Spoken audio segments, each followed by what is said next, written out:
had approached him. Well, the whole thing, the last straw that broke the camel's back was a statement released by the National Publicity Secretary of the PDP, where he said they were not looking for, that there were capable hands within the PDP. But to me, I believe that that statement was merely a form of shakara, where you don't want to say, okay, we are looking for people, that we have capable people. But in essence, you are looking for the people. Because there is no political party that will survive without high-profile personalities. Okay. These two people are high-profile personalities. Sani. Now, with regard to President Jonathan, I can hear you. If we could interrogate that a little bit.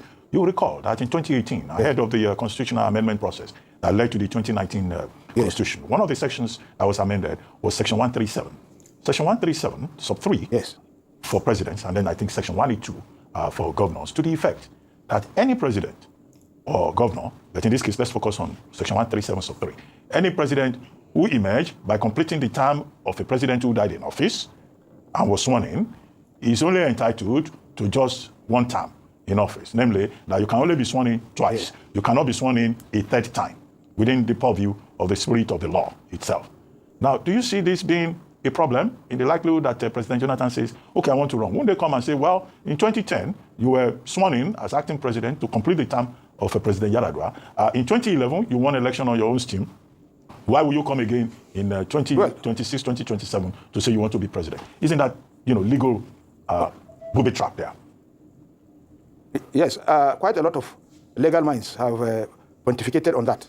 But I choose the second aspect of the argument, not your own. Because in the second argument that lawyers have proffered is that the Nigerian Constitution has clearly stated that no law has the powers to take retrospective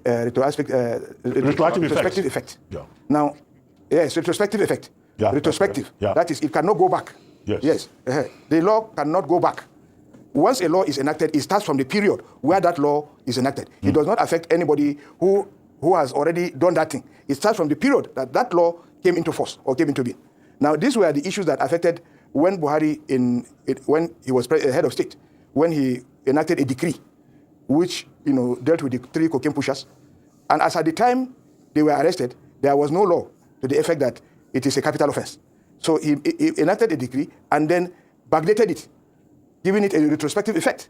Now, in the country, a lot of hues and cries were made that that decree in itself is illegal, but because you cannot make law and give it retrospective bearing. Now, with the issue of Jonathan, I think the law was made after Jonathan had left. Perhaps maybe the lessons were learned from Jonathan's ascension to the throne, but the fact of the matter is that that law should not affect him because it cannot have retrospective effect. Okay. So Jonathan, to me, is eminently and clearly qualified to contest for president in 2027. Okay. So thank you so much for clarifying that. I'd like to turn to issues around zoning, because, of course, the 44-man zoning committee was inaugurated yesterday. And, when we speak of names of Goodluck Jonathan and Peter Obi being thrown in, it makes the assumption that the presidential ticket for PDP will be zoned to the south. Now, when you read some of the statements from yesterday and check the body language, it seems that it's not clear, it's not predictable which way the zoning committee is going to go.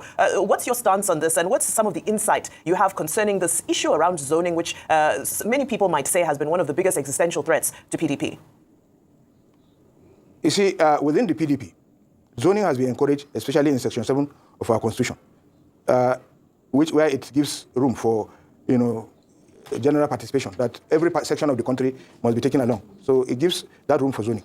And that is why a zoning committee, chaired by the governor of Bayelsa State, was inaugurated yesterday. Now, the idea is not only to zone the presidency, it is also to zone the party chairmanship. We are also having our convention, don't forget, in November. And so wherever the presidency lies, that's where the other side will take up the party chairmanship. And it is very clear from all indications that the party chairmanship will be zoned to the northwest. So if the party chairmanship will be zoned to the northwest, because their preliminary report has shown that perhaps it will go to the northwest. So if it will go to the likelihood that the presidential ticket will go to the south is very clear. And, within the PDP, there is that clamor. We are not, because Nigeria operates a multi-party system where each party looks at its own internal issues and how to resolve it. Now, in the PDP, the North is clamoring to become president. And they want to do an 8-year term because the North has been unable, of the 16 years of the PDP, the North was able to navigate only 2.5 years, perhaps. And so Northerners are more interested in trying to gain that advantage. And so Goodluck Jonathan, to them, gives that leverage because he is compelled by law to only do one term, and it will not be based on promises or any other thing because the law is so very clear. So his choice as the the presidential candidate gives the North an unfettered advantage that in 2031 the North will get it, and so perhaps this has informed some of the arguments. Okay, so you're saying the argument is that the North will have a steady path to power quickly; they'll get it. Isn't a Goodluck Jonathan's campaign a recipe for an easy second term for President Tinubu? Because the analysis also goes that they will cannibalize the votes of anybody in the opposition and make it easier for the president to emerge.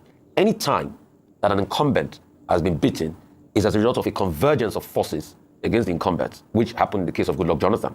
But when you split it out, definitely it cannibalizes things and it just makes it easier for the incumbent to win again. So is this not an easy ride to the second term? This that the PDP and they're trying to do with Jonathan isn't just going to make it consolidate, and President Tinubu will now do a second term and hold the ace to where the power will come from the North when he finally leaves in 2031. What do you think about this argument? Well, Rufai, your postulations look very attractable on the surface. But when you look at it, factually, you will understand that the coming in of Goodluck Jonathan will even further affect the president coming back than, give him that benefit. For instance, the president is now preparing the South-South for himself. He's preparing Edo for himself. He's preparing Akwa Ibom for himself. He's preparing Rivers for himself. He's preparing Delta for himself. So the coming of Goodluck will upstage that arrangement. Because being somebody from the South-South, the possibility that the South-South would vote for Goodluck Jonathan is very massive. They will come out en masse because this is their own son. So they cannot sacrifice their own son for any other consideration. So it will affect the president more than it will affect any other candidate. Then coming to the North, which is the battleground. For Goodluck Jonathan is a very popular person in the North. Initially, the North, Northerners were when did he get his popularity? Is it just now? Because I never knew him to be popular. Buhari beat him in the North constantly, so I never knew him to be popular. Let me land. Yes, why I'm saying this is because Goodluck Jonathan was initially very unpopular because of the Boko Haram insurgency. And most Northerners believed that he was behind the Boko Haram insurgency and that he was using General Hejerika to create more mayhem in the North. But on the ascension of Buhari and the lack of performance of Buhari's government, the people now began to see that it was even not the fault of Jonathan, that it was an issue that was even beyond him. Because even Buhari kept on saying technically defeated, almost about to be defeated, but the thing continued. Okay. So in fact, the incidents that broke the camel's back was when Bello Turji burned some people alive in a bus. And the Northerners could not take it, and they said Buhari was incapable. Okay, Umar Sani, yes. We're wrapping up now, yes. But in less than a second. With this background that you have given, would it not be right to accuse the Northern political establishment of opportunism and hypocrisy? This is the same Northern political establishment that opposed President Goodluck Jonathan in 2014, 2015. They said they wanted power back to the North. And now he's become the bride, the political bride that they are all courting. Is it not because they say, okay, he's the surest best, we don't want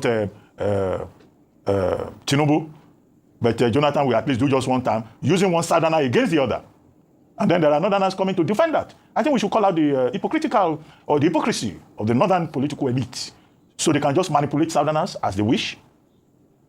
Briefly, don't you think that's the problem? Well, okay, Dr. Abati, on this matter, I will say that the questioner knows much more than the answerer. You were part and parcel of the system, you were in the government, and you knew what happened. Now, coming to whether the North is taking advantage or, well, the North, like I said several times, were misled by some of the ulamas who began to, campaign for Buhari as being the messiah that Nigeria needed. And the Northerners took it hook, line, and sinker, believing that this is wonder shall never end. So, PDP chief Usman Sani said that Peter B recent backing of ADC shows he is unlikely to decamp to PDP. You understand? I don't say now still this issue of 2027 election. You understand? So the argument is that the way they happen now is that PDP they say they want support they want make Goodluck Jonathan contest for 2027 election. You understand? You understand? They say because if he contests, he will go get opportunity to win vote from North. You understand me? So now because they imagine, okay, not be this Goodluck Jonathan. Not be say Goodluck Jonathan. Buhari defeat. For Buhari defeat from North. Okay, how this man take win this election? If they give this man opportunity, this man will win. Though. You understand? Tinubu go rule 8 years. If they give this man opportunity, because Tinubu go rule 8 years, they not go vote for him. This man will see any vote from North. I tell you, more forget to. If this man will see vote, so now from the South. Get me? Make this man know your response to all these people, all these PDP people. You understand? If they want make their see the year their party, make their party resurrect again as normal. Make they better choose Peter Obi, you understand, or Atiku. Without that one, without that one, no PDP, they not go anywhere. Not be the one with this man at all. So they not go anywhere at all. You understand me? So I don't mean for this matter. Well, wait my opinion on that the conversation, man. I don't know. I also share me to share this video so that more people can see it and also drop their thoughts. I lose no one for sugar boy.